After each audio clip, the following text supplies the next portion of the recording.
Good morning అండి. Last క్లాస్లో మనం సైన్య సహకార పద్ధతి గురించి హిస్టారికల్ బ్యాక్గ్రౌండ్ మీద కొంచెం చర్చించుకున్నాం.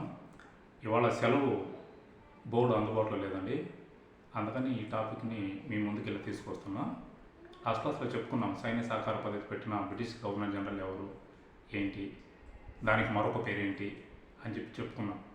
ఇప్పుడు సైన్య సహకార పద్ధతి మీద మొట్టమొదటిసారి తొలి సంతకం చేసిన వ్యక్తి ఎవరు అంటే హైదరాబాద్ నవాబ్ నిజాం అలీ ఖాన్ 1798. అనేక పోటీ పరీక్షలు అడిగిన బిట్టు మీకు తెలిసే ఉంటుంది సార్స్ అండ్ మేడమ్స్. ఒకసారి చూడండి. నిజాం అలీ ఖాన్ సైన్య సహకార పద్ధతి మీద సంతకం పెట్టిన వ్యక్తి. రెండవ వ్యక్తి ఔద్ పాలకుడు వజీర్ అన్న వ్యక్తి రెండవ వ్యక్తి సంతకం చేశారు. సరే, ఇక్కడ దాకా బాగుంది. ఎందుకంటే దీంట్లో ఉన్న నియమాలు ఏంటి, సైన్య సహకార పద్ధతిలో ఉన్న నియమాలు ఏంటి అని అంటే వాళ్ళు ఇది ఇంప్లిమెంట్ చేసేటప్పుడు వెల్లస్లీ కొన్ని నిబంధనలు పెట్టాడు.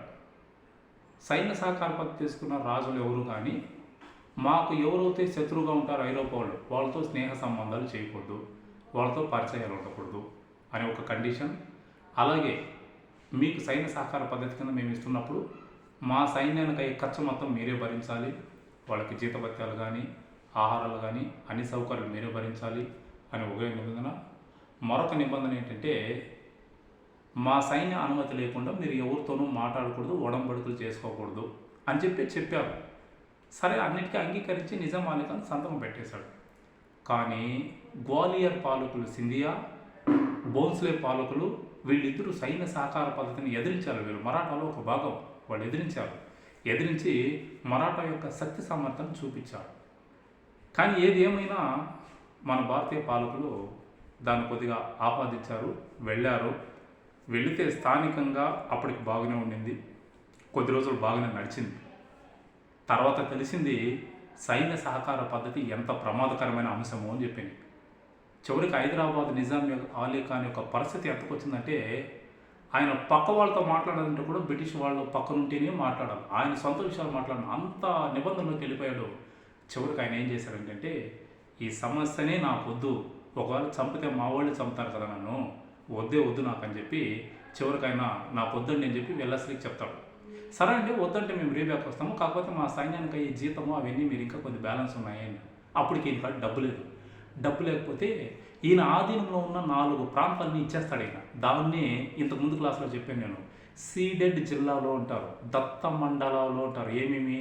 కర్నూలు, కడప, అనంతపూర్, బళ్ళారి, వీటిని దత్త మండలాలు ఉంటారు.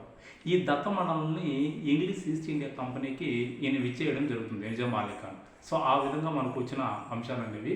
అట్లా సైన్య సహకార పద్ధతి ప్రవేశపెట్టి భారతదేశంలో చిన్న రాజ్యాలను బ్రిటిష్ వాళ్ళు ఆక్రమించుకోవడం జరిగింది. కానీ అది ప్రారంభంలో మనకు అనుకూలంగా ఉన్న చివరికి అది మన మీదనే ఒక పిడుగులాగా తయారైపోయిందండి. అలా తయారైపోయి భారతీయ పాలకులు చాలామంది దానికి లొంగిపోవడం జరిగిందనమాట. సో ఈ విధంగా మనకు సైన్య సహకార పద్ధతిని భారతదేశంలో బ్రిటిష్ వాళ్ళు పెట్టడం జరిగిందండి. నెక్స్ట్ యూనిట్ మనకు వచ్చేసి వెరీ ఇంపార్టెంట్, రాజ్య సంక్రమణ సిద్ధాంతం. దాని విధానాలు ఏంటి, దాని పద్ధతులు ఏంటి అన్నదాన్ని నెక్స్ట్ క్లాస్లో చూస్తున్నాం. వీడియో చూస్తున్న వాళ్ళు సార్స్ అండ్ మేడమ్స్, నా కంటెంట్ నచ్చితే ఒకసారి లైక్ చేయండి, షేర్ చేయండి, సబ్స్క్రైబ్ చేయండి. మరిన్ని వీడియోతో మీ ముందుకు వస్తా. Thank you.